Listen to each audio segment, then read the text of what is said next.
Paying attention is being present, and it's a skill, just like golf or tennis. The more you practice it, the better you get at it.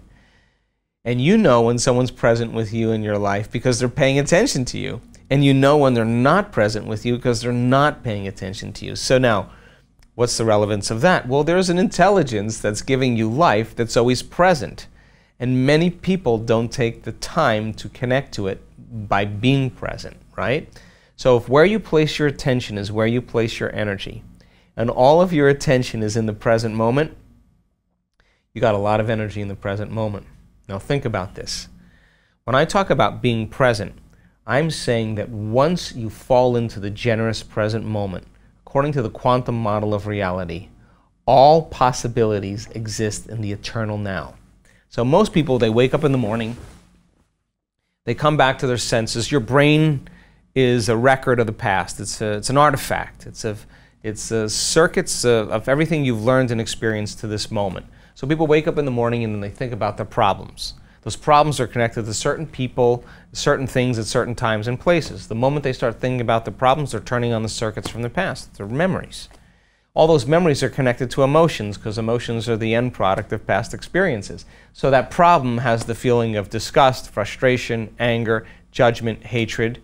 And if how you think and how you feel creates your state of being, and thoughts are the language of the brain and feelings are the language of the body, that person's entire state of being is in the familiar past.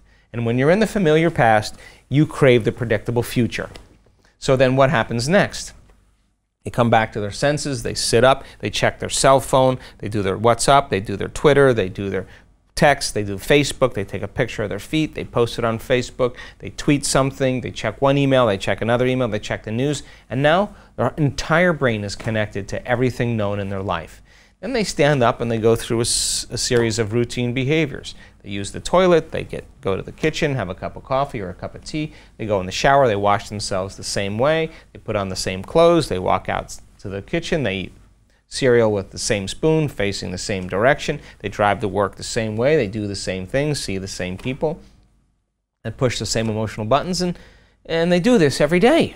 So now their body is programmed into a predictable future based on what they did in their past, and they lost their free will to a program. And so now, if you're not getting up in the morning being defined by a vision of the future, then you'll be predictable in your life. You're left with the old memories of your past. So then, as I said, the stronger the emotion that you have with some problem or person in your present reality, the more you're going to pay attention to that person or problem. And if where you place your attention is where you place your energy, all of your energy and your attention is going to all these different people and problems and places. And now, every one of those people and problems and places has a neurological network in your brain. Throw in a little chemicals of stress, and now as you shift your attention from one person to one problem, you're activating those circuits, and if you're measuring a brain that's doing that, it's very incoherent. When the brain's incoherent, you're incoherent. So then, when I talk about the generous present moment, the person is sitting there and the body's going, well, it's 8 o'clock in the morning. You normally get pissed off, you normally get frustrated when you're in traffic. And we're on a schedule here, and, well, you're not in traffic, you're sitting with your eyes closed. The body goes, well, let's just get a little irritated, right? And you make that person become aware that that feeling of irritation is the body craving that addictive emotion, and you settle the body back down into the present moment, and you unfold back into possibility. Every time you do that, you're reconditioning the body to a new mind, and you're telling it it's no longer the mind, that you're the mind. And now your will is getting greater than the program. And then the body says, well, it's 11 o'clock. This is normally when you check emails and judge everybody that sends you an email. And now you're sitting there, the body's looking to judge. And then all of a sudden, you get images in your brain of your ex or your coworker or whatever. And all of a sudden, you realize that that emotion is connected to them. And you settle the body back down into the present moment, and you lower the volume to that emotion. And when you do that, you take your attention off that person or thing, and now you're breaking your energetic bond with everyone and everything in your life.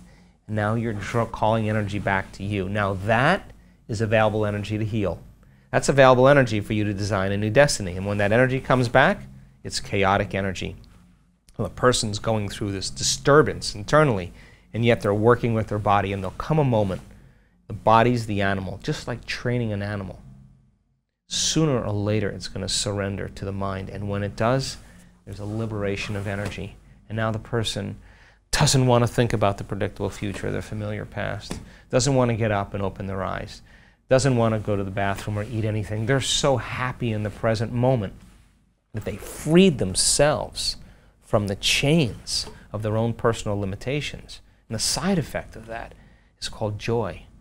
Joy is the absence of that habituation or that emotion that's been conditioned.